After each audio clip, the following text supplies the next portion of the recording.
Hi எல்லாத்துக்கும் வணக்கம். போன வீடியோல பார்ட் 3 வீடியோல நம்ம பச்சை அம்மனை பத்தியும் பஞ்சமுடிகளை பத்தியும் நம்ம தெரிஞ்சுக்கிட்டோம். ஸோ இந்த வீடியோல நம்ம காட்டேரி அம்மனை பத்தி தெரிஞ்சுக்கலாம். யாரெல்லாம் இதுக்கு முன்னுக்கு போட்ட நான் குலதெய்வ வீடியோவை நீங்க பார்க்கலன்னா பார்ட் 1லேருந்து பார்ட் 3 வரைக்கும் பார்த்துக்கோங்க. அப்பதான் உங்களுக்கு ஒவ்வொரு தெய்வத்தோட வரலாறு பற்றி உங்களுக்கு தெரியும். ஏன் குலதெய்வம் இவங்க இல்லையே, இவங்களை பத்தி நான் ஏன் தெரிஞ்சுக்கணும் அப்படின்னு நீங்க நினைக்காம, எல்லாமே தமிழ் கடவுள் தானே, ஸோ நம்ம எல்லாத்தையும் பற்றி தெரிஞ்சு வச்சுக்கிறது நல்லது. அதனால தான் நான் உங்களை போய் பார்க்க சொல்கிறேன் பார்ட் 1லேருந்து பார்ட் 3 வரைக்கும். ஸோ வாங்க நம்ம இந்த வீடியோவில் காட்டேரி அம்மனை பற்றி தெரிஞ்சுக்கலாம். காட்டேரி என்பது கடவுளா இல்லை பிசாசா? கடவுள்னு சொன்னா அப்போயும் வீட்டில் இருக்கிற கர்ப்பிணி பெண்களோட சிசுவை அது கொன்று சாப்பிடுது அப்படின்னு உங்களுக்கு ஒரு சந்தேகம் வரும். யார் இந்த காட்டேரி அம்மன் பார்க்கலாம்.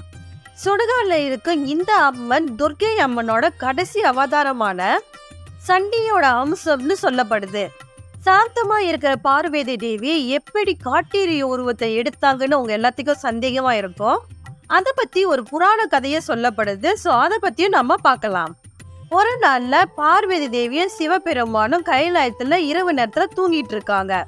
இடையில சிவபெருமானுக்கு முழிப்பு வந்திருக்கு. பக்கத்துல இருந்த பார்வதி தேவியை காணோம்.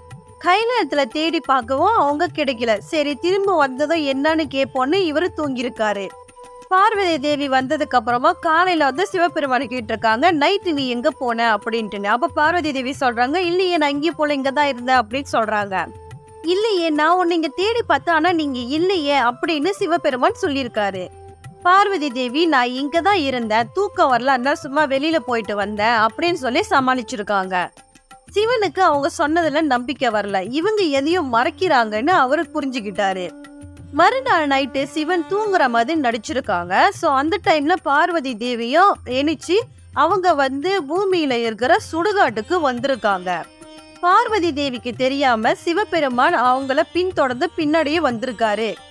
அப்போ பார்வதி தேவி ஒரு ஆக்ரோஷமான உருவத்துக்கு மாறிட்டு அங்க இருக்கிற பிணங்களை எடுத்து தின்றுருக்காங்க.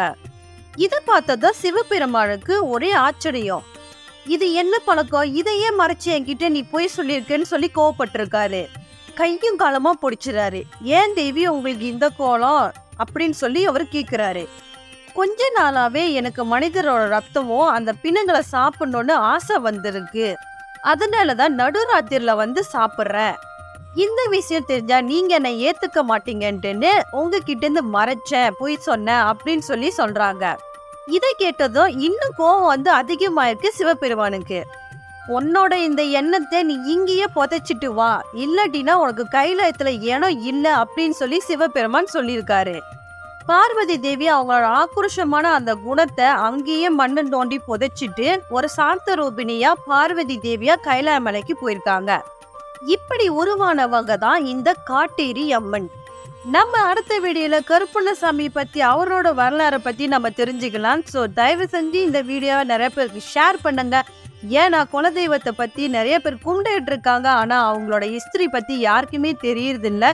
சில பேர்த்துக்கு தெரியும், சில பேர்த்துக்கு தெரியாது. ஸோ அதனால எல்லாரும் தெரிஞ்சுப்போம். அதனால நான் சொல்றேன், பார்ட் 5ல உங்களை சந்திக்கிறேன். அது வரைக்கும் யாரெல்லாம் என் சேனல் சப்ஸ்கிரைப் பண்ணிருக்கீங்களோ உங்க எல்லாத்துக்குமே ரொம்ப ரொம்ப ரொம்ப நன்றி. அப்புறம் சப்ஸ்கிரைப் பண்ணாமலே பார்த்துட்டு இருக்கீங்க பார்த்தீங்களா, மறக்காம என் வீடியோவை சப்ஸ்கிரைப் பண்ணிடுங்க. ஸோ அடுத்த வீடியோவில் உங்களை சந்திக்கிறேன்.